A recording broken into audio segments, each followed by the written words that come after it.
ఒక ఊరిలో రాము అనే వ్యక్తి ఉండేవాడు. ఒకరోజు అనుకోకుండా వారి తండ్రి మరణించాడు. అందరిలాగా ఆయన కూడా మరణానంతర కార్యక్రమాలు అన్నీ చేశాడు. ఒక 3 రోజుల తర్వాత ఎందుకో ఆయనకి చిన్న సందేహం వచ్చింది. మా నాన్నగారు స్వర్గానికి వెళ్తారా? నరకానికి వెళ్తారా అని.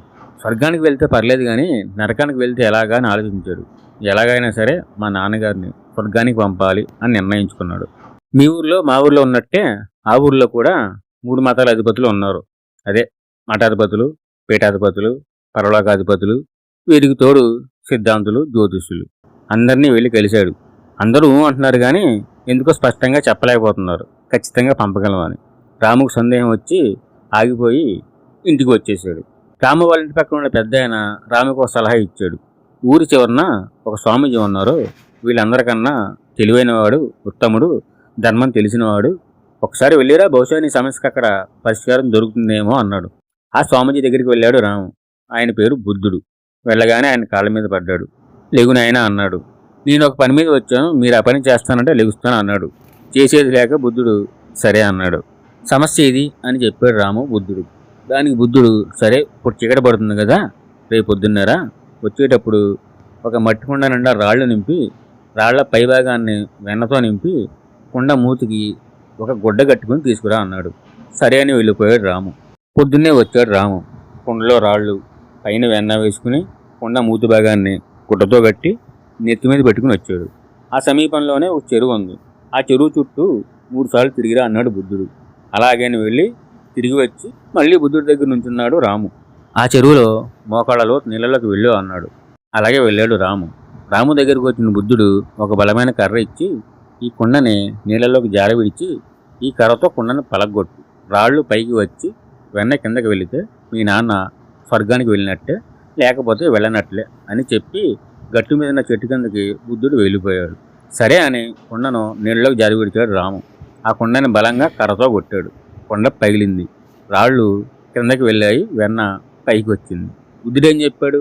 రాళ్ళు పైకి రావాలి, వెన్న కిందకి వెళ్ళాలి, అలా అయితేనే మీ నాన్న స్వర్గానికి వెళ్ళినట్టు అన్నాడు. రాము షాక్ అన్నాడు. మా నాన్న నరకానికి వెళ్ళాడా ఏంటని ఆలోచిస్తూ ఒక నిర్వేదమైన స్థితికి వచ్చి నడుచుకుంటూ గట్టి మీదకి వస్తున్నాడు. ఇంతలో రాముకి ఒక ఆలోచన వచ్చింది. బుద్ధుడి దగ్గరికి వచ్చి, స్వామి, మీరు రాళ్ళు పైకి రావాలి, వెన్న కిందకి వెళ్ళాలన్నారు కదా, బరువైన వస్తువు కిందకి వెళుతుంది కదా, తేలికైన వస్తువు పైకి వస్తుంది కదా, మీరేంటి అలా అన్నారు? అది ఎలా సాధ్యం? ప్రకృతి విరుద్ధం కదా అన్నాడు. అప్పుడు బుద్ధుడు ఒక నవ్వు నవ్వి, ఓహో, నీకు ఇప్పుడు ప్రకృతి ధర్మాలు తెలిసాయా? ఇంకే, మీ నాన్న మంచివాడు, ఉత్తముడు, ధర్మకార్యాలు పరోపకారం చేసి ఉంటే స్వర్గానికే వెళ్తాడు, లేదా అన్యాయాలు, అక్రమాలు, అధర్మం చేసి ఉంటే నరకానికే వెళ్తాడు. ఇది ప్రకృతి ధర్మం. ఇదిగో నువ్వు చేసేదేముంది, నేను చేసేదేముంది? ఇప్పటికి బాగా అలసిపోయావు, ఇంటికెళ్ళి బెబ్బనందిని బొబ్బో అన్నాడు. ఈ కథలో మనం నేర్చుకోవాల్సిన అంశాలు 2 ఉన్నాయి. మొదటిది, రాము వైపు నుంచి చూస్తే స్వర్గం, నరకం, పరలోకం. ఉందో లేదో తెలియని స్వర్గం, నరకం, పరలోకం గురించి మనిషి తీవ్రంగా ఆలోచించడం. ఇది ఎందుకు చెప్తున్నానంటే, ఒక మతం తన జీవనయానాన్ని మొత్తం దీని మీదే ఆధారపడి జీవిస్తుంది. ఇది ఎటువంటిదంటే, ఒక బిడ్డకి తల్లి అన్నం పెడుతున్నప్పుడు బూచోడు వస్తున్నాడు తినే అంటది. బూచోడు రాడు. మభ్య పెట్టి అన్నం పెట్టడం తల్లి లక్ష్యం. ఇదే అంతే.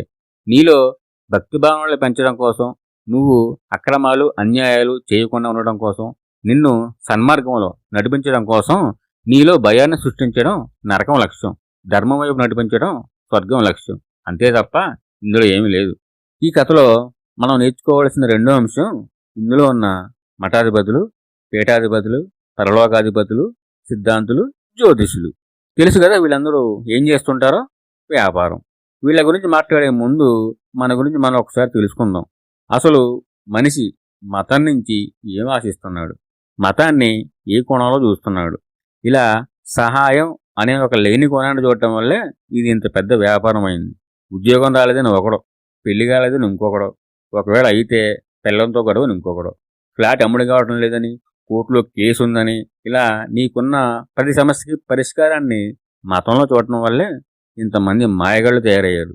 మోసపోయేవాడు ఉన్నంతకాలం మోసం చేసేవాడు ఉంటానే ఉంటాడు. లోపం మనలో ఉంది, మారాల్సింది మనం. ఉదాహరణకు, నీకు జాబ్ రావట్లేదు. బహుశా రీజను ఏమై ఉండొచ్చు? ఒక సర్వే ప్రకారం ఒక ఇంజనీరింగ్ కాలేజీలోంచి 100 మంది బయటకు వస్తుంటే 30 మందికి ఉద్యోగాలు వస్తున్నాయి, 70 మందికి రావట్లేదు. ఆల్మోస్ట్ 70%. ఎక్స్పర్ట్ చెప్పే రీజన్ ఏంటంటే, పారిశ్రామిక అవసరాలకు తగ్గ నైపుణ్యాలు విద్యార్థుల దగ్గర లేవు. వీటినే కమ్యూనికేషన్ టెక్నికల్ స్కిల్స్ అంటారు. అప్పుడు మనం ఏం చేయాలి? రోజుకి 2 గంటలు కమ్యూనికేషన్ మీద, ఒక 5 గంటలు టెక్నికల్ మీద పెడితే 6 నెలల్లో వాడు వీడవుతాడు, వాడవుతాడు. మనకంత ఖాళీ ఎక్కడిదే? ఫేస్బుక్లో విహారయాత్రలు, ఇన్స్టాలో జలకలాటలు, యూట్యూబ్లో దేకడాలు మానేస్తే అన్నీ సాధ్యమే. ఇవి చాలా ఉన్నట్టు షేర్ చాట్లు, స్నాప్ చాట్లు, టెలిగ్రాములు, డేటింగ్ యాప్లు, గ్రూప్ చాటింగ్లు, వీడియో కాల్లు, సకల దరిద్రాలు మన ఫోన్లో పెట్టుకుని మన దరిద్రం అవ్వాలంటే ఎట్లా? ఎవరైనా సిద్ధాంతి నీ దగ్గరికి వచ్చి గ్రూప్ 1 లేదా గ్రూప్ 2 ఎగ్జామ్ పాస్ అయ్యేలాగా, డిఎస్పీనో డిప్యూటీ కలెక్టరో ఉద్యోగం వచ్చేలాగా పూజ చేస్తాను అన్నాడు అనుకుందాం. అప్పుడు నీ సమాధానం ఏంటి? ఏమంటావు నువ్వు? వద్దు అంటావు. అవునా?